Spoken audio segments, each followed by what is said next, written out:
Thank you, Mr. Newman. Good morning, middle school, and welcome back. I just put Einstein up there because I always include an Einstein quote, and I got to the end of writing this chapel and realized I hadn't included one. You may find it relevant, you may not. So I know this is going to shock many of you to hear this, but the man standing before you today was once called a dork on a very regular basis. Back in those days, I spent many hours reading comics and staring at the artwork. And I haven't thought about that period of my life in quite some time. As you get older, you tend to forget things in your distant past until you get some sort of reminder. Many of you may have already had this happen to you. A smell, a sound, an image can instantly take you back to the state of remembering something, like it's happening right now. And in these moments, sometimes those little dots connect your past to your present and even occasionally to your future. You get this sudden opportunity to look back at who you were and still partially are. Well, this last year, my mother was cleaning out some old stuff and found some tracings of comic book cover art I had made. Instantly, I'm back in my old bedroom, picking out my favorite art, and then spending hours meticulously drawing over every little line the artist had drawn. It was an activity I had completely forgotten about until I saw those tracings.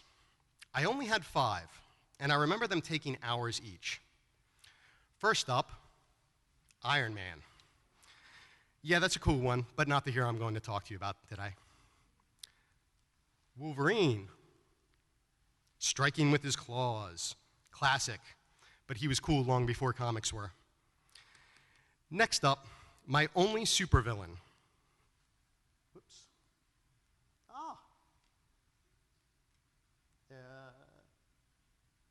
Galacticus. Eater of worlds and arch nemesis / master of the hero I'm going to talk to you about today. The Silver Surfer. Even my fellow dork friends that were into comics considered him way too dorky for them. But if I trace 2 characters from a less than popular comic book, this one must hold something. So I go back through my memory, then I realize this is 2015 and I have the internet. So, for those of you that don't know, the story goes something like this. There's a faraway planet with an overabundance of water where a young astronomer named Norrin Radd discovers a being called Galacticus heading towards his planet. He finds a way to contact this strange being who tells him that his world is about to be eaten. Now, despite the planet eating, Galacticus isn't such a horrible guy.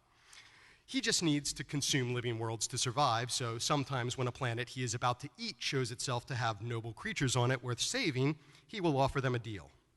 Norrin Radd gets some cool superpowers and becomes the Herald of Galacticus. And in turn, Galacticus won't eat his world, thus saving Norrin Radd's planet and everyone he knows. What does the Herald of Galacticus do, you might ask? Well, he scouts out worlds for Galacticus to eat. Now known as the Silver Surfer, Norrin tries to find planets that have life without any beings capable of thought, but those are few and far between. What I find most striking about the Silver Surfer and why I used this picture rather than my tracing is his normally stoic look. This guy loves to surf. He gets the superpower of riding a surfboard anywhere he wants in the universe. But as his face will tell you, the job of deciding which planets live and die is not a fun one. Now, if you watch that terrible movie, the story ends with the Silver Surfer brings Galacticus to Earth and meets the Fantastic Four, who show him that humanity is worth saving and help him break free from Galacticus and save the Earth at the same time. But the Silver Surfer that I chose to trace is this one.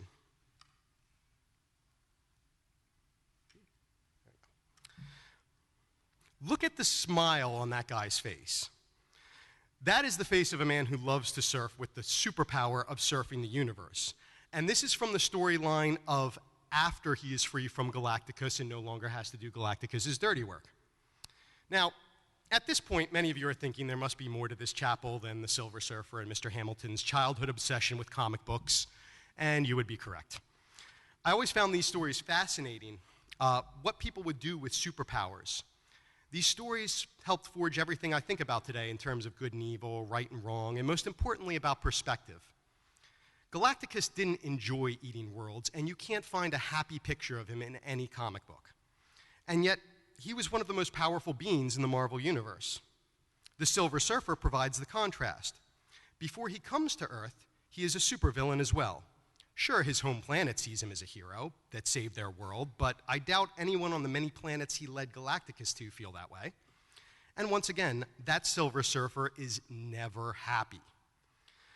But he can't just free himself from Galacticus. He needed the superheroes of Earth to help him, who themselves start out thinking the Silver Surfer is just another villain. What was it about this comic that made me devote enough time to it to make a hand copy of a few of the pictures? I actually came up with quite a few reasons, but the main one is how challenging the characters are to define as good or evil. Normally, your actions define you, but those actions must be looked at in as much context as possible. The Silver Surfer, when given the choice to be a hero, was one. And if Galacticus was truly good, he might try going hungry here and there when the situation called for it. Note, he never did.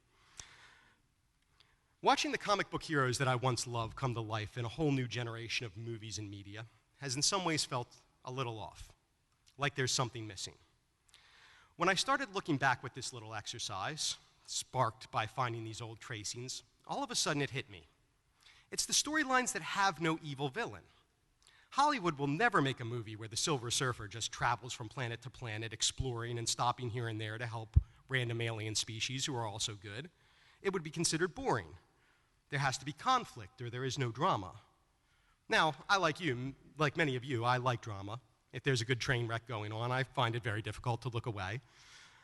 But there was something different about those stories with no real villain. It was those moments where I went from wishing I had their superpowers to just wanting to be like them. There is a wisdom to it that you can't find in the stories that have a supervillain. I think it's because true villains are way more rare than we tend to think, but let's come back to that. So, fair warning, you knew I was going to bring up technology. I've grown up thinking of technology as magic, but it's become more than that. Technology has become a tool that grants you superpowers. And before I get into how that actually affects you, let me first let you know that I am not exaggerating with this. Thinking about this topic made me want to create a list of superpowers that my smartphone, just my 3-year-old smartphone, grants me. I opened a Google Doc to start typing, wondered where to begin, then I remembered. This is 2015, and I have the internet. So I found a list of every comic book superpower and started to copy the ones that I felt I could do with my smartphone. Telescopic vision. Yep, even smartphones that don't have a zoom can take a picture and zoom in, so that's a big check. Night vision. Not quite there yet, but I have had apps that come close enough that I'm writing this one down, and additionally, I have a flashlight app. Innate capability. The ability to know or understand something without the need of studying or previous experience. Any of you ever follow along with an instructional YouTube video? Omnilinguism, the ability to understand any form of language. Thank you, Google Translate. Omniscience, the ability to know anything and everything. Well, not quite, but close enough, I'm writing that one down too. Superhuman tracking, ability to track an individual or object through supernatural means. I don't know if I can call a GPS tag supernatural, but it works. Psychometry. I don't know if I'm saying that right. Ability to track, or ability to relate details about an object's past or future condition by being in close contact with it. Well, my phone can't do the future, but I can snap an image and do a search which will give me its past. I think you get the point, but just to make sure, I still had light manipulation, sound manipulation, omnipresence, and summoning on my list. And no, those powers don't work exactly like they do in comics, but they do grant all of those abilities to some extent, and many of them are as good or better than portrayed in comics. I have an exercise in perspective I've told many students in classes throughout the years. You and every person you meet are each the star of your own personal movie, in which you are the hero. Even the people that become villains in your story are heroes in their own. Even the best of us become villains to some, and even the worst of us become heroes to others. And that is where you all come in. Middle school students, you are literally the first generation to have access to these superpowers your whole lives. In many ways, it's an awesome gift. Games, music, movies, books, and everything mankind currently knows is right there at your fingertips anytime you want it. Don't even get me started on the topic of 3D printing. But it has a downside. You are also the most scrutinized generation in history. Words said in anger or pain evaporate over time, while internet posts, YouTube videos, social networking posts, digital photos could all potentially be around for as long as humanity is. These are superpowers, and when you use them on, for, or with someone else in a way that makes you a hero or a villain in their story, you are now a superhero or a supervillain. There are many students and teachers in the audience today I already see as superheroes, but I'm not going to reveal your secret identities. Evan Spader is one of our alumni, and he was so grateful for his time here that he wanted to give our school extra superpowers. This is a picture of him setting up our new Wi-Fi and fiber network now spread across the campus. He wrote the configuration files for all the equipment you see in front of him, which you could think of as a form of coding. He also set up our new phone system with those fancy displays you see in every room. Don't tell him I said this, but I think his superpowers surpassed mine a while ago. Now, Evan had a reputation for being more than a little bit mischievous while he was here. I can hear the teachers laughing at that one. Like many of you, when you first learn you have a superpower, your first instinct is going to be to try out that superpower in every way you can think of. You may even be tempted to use it to make yourself feel even more powerful than someone else by using it on them. And this is where those shades of gray come in. Because I can already hear some of the gears grinding in your heads, but what if someone uses these superpowers on me? How should I respond if I get a mean post directed at me, a cruel video posted about me? Can I use my superpowers against someone if they use them on me? And while my standard advice is going to be not to react to these things at all, because they're really superpowers of the mind, and I believe you can only truly hurt yourself with them, I know there is a spectrum, and many of you are going to try to search for where the boundary is that we use these powers to defend ourselves. After all, there are heroic acts made possible every day by these superpowers. So let me return to the Silver Surfer one last time, because it is a very clear illustration of a very common theme that attracted me to many comic books. The idea that the very best heroes were always looking for a way to see the situation in a new way, to be open to new ideas, and to never take things at face value. The Fantastic Four didn't just assume the Silver Surfer was the villain he so clearly appeared to be. Likewise, they didn't just try to use the brute force of their superpowers against Galacticus. Instead, they appealed to the Silver Surfer's common goodness, and with his help, got Galacticus to leave. They used their intelligence and imagination to create a win-win. Their superpowers didn't save them, their curiosity did. There's an incredible wisdom in trying to see the world this way. And I use the word trying because I don't know that anyone has ever fully succeeded at it. I was struggling for a better way to describe the why to you, why the world works this way, and why it so often seems to be in contrast to what we see around us. The answer is going to be different for different people, and all I can tell you is my own personal truth. As I was writing this chapel, a video hit one of my many news feeds, and as if it was timed that way, it was a remix of a lecture given by a philosopher named Alan Watts, who was born in 1915, ironically, the same year as our school was founded.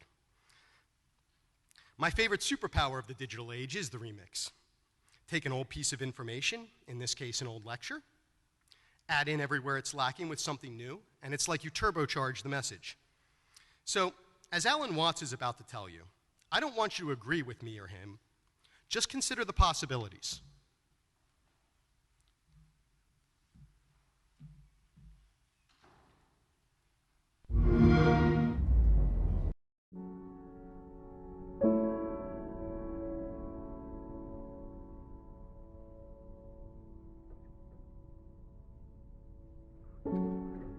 If you awaken from this illusion,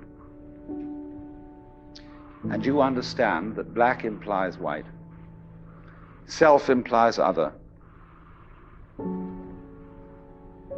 life implies death, or shall I say, death implies life.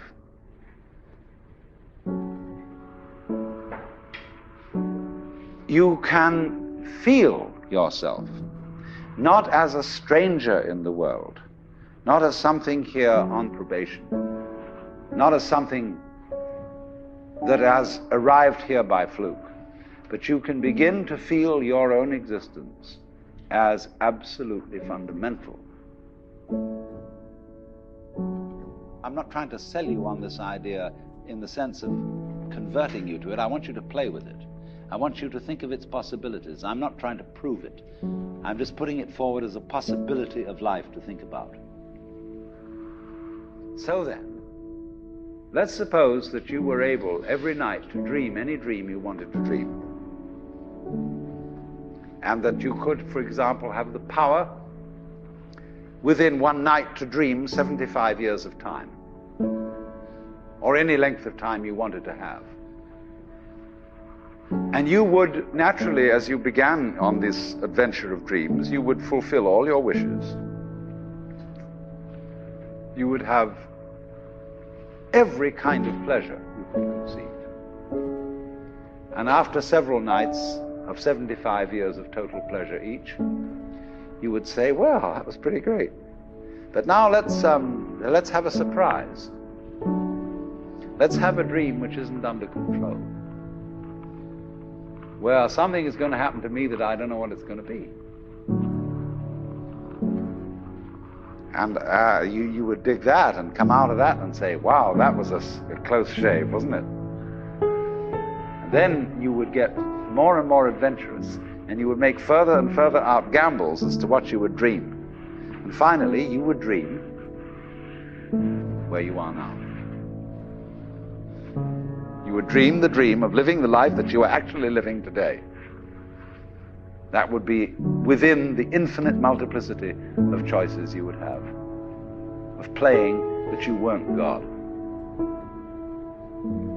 Because the whole nature of the Godhead, according to this idea, is to play that he's not. So in this idea then, everybody is fundamentally the ultimate reality. Not God in a politically kingly sense, but God in the sense of being the self, the deep down basic whatever there is. And you're all that, only you're pretending you're not.